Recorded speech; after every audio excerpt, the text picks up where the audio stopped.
here. In this video, I'm going to be talking mainly about web testing, which basically is about A/B testing your website visitors. If, let's say, you have 1,000 visitors, 500 might be seeing version A of your website with red buttons, and another 50% would be seeing version B with blue buttons. The idea being, so does the red button work better than the blue, or the blue works better than the red? A/B testing for websites is an important part of CRO, conversion rate optimization. Now, it sounds simple in theory. In practice, it's a little more complicated.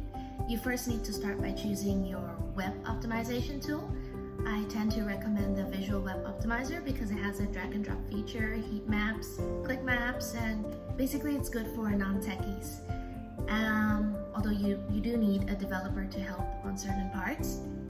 And I'd like to share with you 3 very important aspects of web testing, which I also get asked quite often, is 1, setting up the hypotheses. Here I will say, if someone has already tested it, such as having the call to action above or below the fold, do not test it. It's 1, insubstantial, and it wastes your resources. The second thing is the sample size. You would need a large enough sample to be able to deduce accurate insights. So if your website does not yet have a lot of visitors, a lot here I'm talking in the thousands, hundreds would be good, then I would recommend to consider the qualitative type of tests beforehand. And the third thing I'd like to share with you here is the element of time.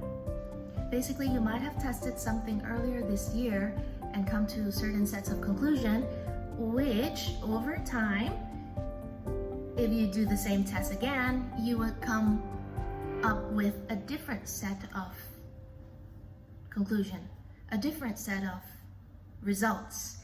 The difference here is time.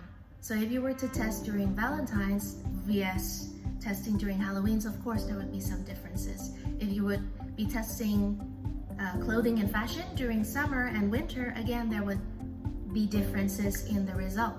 So in conclusion, if you're new to A/B testing for websites, 1, do keep in mind to come up with really substantial hypotheses to test with.